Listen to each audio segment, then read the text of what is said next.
On TikTok today, I was scrolling through TikTok, looking at my favorite. No, this is, of course, Variety.com and many other outlets announced this at the exact same time, 8 a.m. Pacific time on April 18th. This one is entitled Paramount Plus greenlights Star Trek Section 31 film starring, you guessed it, Michelle Yeoh. Dr. Mohammed Noor, I hope you have your reading voice on. I hope I do too. All right. Paramount Plus is officially moving forward on a Star Trek Section 31 project starring Michelle Yeoh, but it will now be an event film instead of a series, Variety has learned. And what was first reported that a Section 31 series with Yeoh was in development back in 2019. In the film, Yeoh will reprise the role of Emperor Philippa Georgiou, whom she began playing during Season 1 of Star Trek Discovery. Per the official logline, Emperor Philippa Georgiou joins a secret division of Starfleet tasked with protecting the United Federation of Planets and faces the sins of her past. Rumors of a Yeoh-led Section 31 project began upon the conclusion of Season 1 of Discovery, after a deleted scene revealed Georgiou being approached by a member of the shadowy intelligence organization on the Klingon homeworld. I didn't think that was a deleted scene. I thought it was like a post-credit scene. But anyway, whatever. Let's see what else there is, just a little bit more, because there's so much information. Skim down, I'm glad you mentioned that. There is so much. So I think a good place to pick it up is where it starts, the paragraph that starts with Craig Sweeney, like halfway down the... Yeah, I remember that. But also, it would be great to read Michelle Yeoh's quote. Okay. Because it's pretty good. It's pretty good. Yeah, I remember reading that. That was the first thing I read, too, yeah. Let's see, where is it? Here it is. Michelle Yeoh's quote is right below where we were. Yep.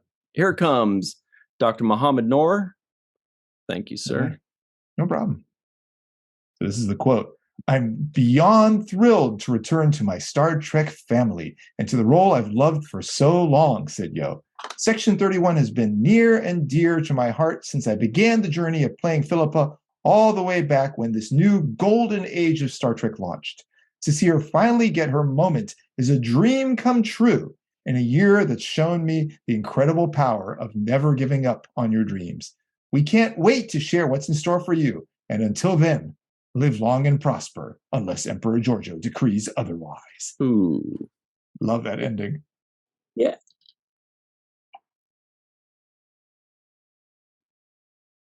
You want to hit this part? Sure, the Craig Sweeney part? Yeah, please. Okay, yeah. Craig Sweeney from Limitless and Medium serves as writer and executive producer on Star Trek Section 31. Olatunji Osunansami, I'm sorry, I don't know how to pronounce his last name, director for Star Trek Discovery and The Man Who Fell to Earth, will direct and executive produce. Yeoh will executive produce in addition to starring. Alex Kurtzman and Aaron Byers executive produce via Secret Hideout. Rod Roddenberry and Trevor Roth of Roddenberry Entertainment also executive produce along with Frank Siracusa and John Weber. CBS Studio will produce. Sweeney, Osunsanmi, and Kurtzman are all currently under overall deals at CBS Studios. It's okay. It's Otunde Osunsami. Osunsami, got it. Otunde Osunsami. I heard they call him Tunde. I know when people talk to him. That's what thank goodness. That's what I'm going to say, because that is, I sound it out when I read it, but I'm like, yeah, Tunde is. Yeah. Like that. Listen, I'm still just excited that Mohammed at any point could be the people who do coming attractions for any movie with that voice. Very kind, thank you. So I guess Craig Sweeney was a writer and consulting producer for first season Discovery, interestingly, and I believe he wrote the episode Context is for King, I want to say. But I haven't confirmed that part. Episode 3, wasn't it? Yeah, I think so. So I guess maybe they brought back somebody like involved in making the character. I'm not sure. That's just my guess. And also, interestingly, he's involved in he's like an executive producer for the CW's reboot of 4400, which was the show that Ira, like the original 4400 was Ira's show. Oh. So here's the big thing for me, and I kind of touched on it at the top. Writers. Because previously it was like a different Discovery writers team who was supposed to be in charge. Do we know if this is going to be just a movie? If they have turned this series into just a movie and are going to move on from that, do we know anything or have any hints about that? What if it's just like a movie that's a pilot? That's what I was thinking. Yeah. Interesting, referred to as a movie event, which seems to imply there's something around. Like like when you talk about other movies, you don't say a movie event; you just say a movie, period. But they're calling it a movie event, which seems to imply there might be something else. You know what I think that implies? I think that implies that it's going to be on Paramount Plus solely and not in theaters. Oh. I think that's what they mean by movie. This is just a total guess on my part, because if it was just a movie, they would say, set to hit theaters and whatever, or they would just call it a film. But when they call it a movie event, if they add the word event, it feels like they're trying to hype it up a bit more. And if you're trying to hype it up a bit more, it means that it's because they're trying to get you onto their app. That's just me kind of connecting dots that may or may not be there, connecting constellations. Well, and I know Alex. Oh, go ahead. Sorry. No, go ahead. I know Alex Kurtzman also said that he wants to do a movie event every 2 years through streaming. So will it be, we've got 2 years of this Section 31 or one movie, and then 2 years later, where are they now? So, or it could be a backdoor pilot. You're right. I mean, it could be anything. Mm-hmm. And this way, because Michelle Yeoh is like so central to the Section 31, like all that news, she could be the one like kicking it off if they did decide to go forward, or maybe not. Yeah, I guess like the other thing about calling it an event is then you don't call it. It kind of like gets rid of people calling it a made-for-TV movie, which I'm sure they want to avoid. Or maybe they'll do a release like they do on Amazon Prime, where they release movies in theaters, but also make it only exclusively available on Prime. So it could be they could do both. Oh. Tonight on a very special Star Trek. Like I just picture like the Blossom episodes. Well, it's interesting to see too, because I mean, like, you want to, for the streaming service, they want to have everybody like, I mean, if you do a movie event, that's just one day, as opposed to like if you had released it over weeks. I don't know. So like, I don't know how it works with like timing release of other series to keep membership up. It'll be interesting to see. That's really interesting. I think we know how to get the answer to the. Oh wait, hang on. Back of the head of Screen Rant, our good buddy John Orgilla says it's an event in that it's the first Star Trek movie made for Paramount Plus. Okay, that's cool. Okay. Here's the other question. Too many questions. Not enough answers. But here's the second question on my mind. Is this Star Trek 14? I don't think so. I don't know, maybe. Okay. I think they're only calling the movies. I've seen other people like remarking about this. Right, but everybody's guessed is the movies that come out in theaters will be like the blockbuster movies in theaters will be. Oh, I see. Because then I'm thinking like, are they going to go the Star Wars and everybody else route, which is for everybody at home, Star Wars is another franchise. Don't worry about it too much. Where like, they have Solo and they had Rogue One, right? They're not numbering these things anymore, right? So are they going to go in that direction now where they're no longer numbering things? They're just calling it Section 31 and the next one will be, Red Shirts and Cantaloupe or something like that. Or are they going to do a combination where it's going to be Star Trek Section 31 and then when they do another Kelvin verse thing possibly, then they'll go back to 14. But then that would be weird because it wouldn't be 14, it would be 15. Until I actually didn't even realize Kelvin was numbered or that people called them numbered. I always heard them like referred to as their year they came out. Or just the name. Yeah. They were actually calling like the new Star Trek reboot, the 2009 one, they called it Star Trek just with nothing. And then Into Darkness, they called it Star Trek 2, Into Darkness, and then Beyond. But I'm calling them 13. I can't do 2 2s and 2 3s. Right. and Star Trek is just called Star Trek. I can't. That's too complicated for me. And what will this mean for the Lappy Award categories? It's the other thing we'll have to deal with. That's exciting, actually. Before Michelle Yeoh left Discovery season 3, she did hear about the Kelvin universe. Like she was the one who was told about it. Oh yeah. Do we know that she didn't go there?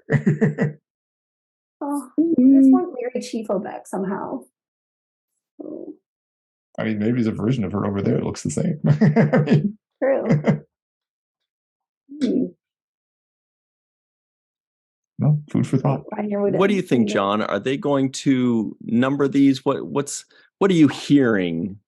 So, I mean, from my point of view, it doesn't matter as long as it has Star Trek attached to it.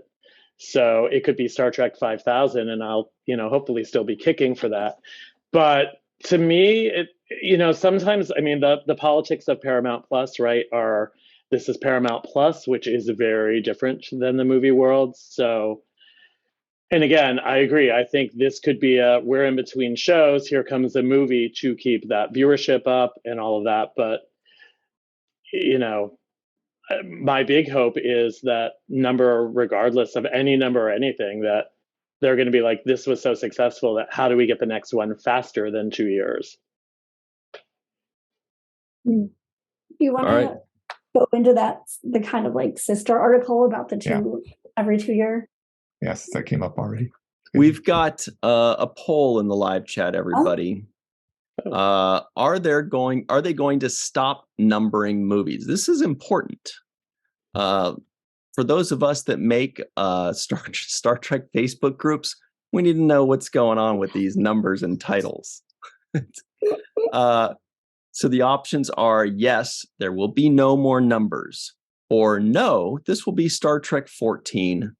And then the Kelvin one, if they do a fourth one of those, will be Star Trek 15 or 4, maybe they'll call it. That would just blow my brain.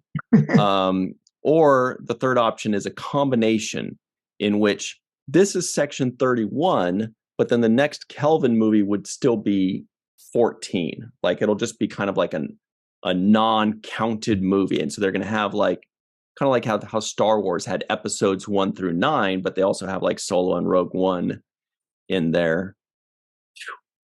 I guess my last thing to say about just this specific Section 31 news is I'm actually pretty surprised how heavily influenced it is by Discovery, like actually hiring the writers and directors from straight from Discovery.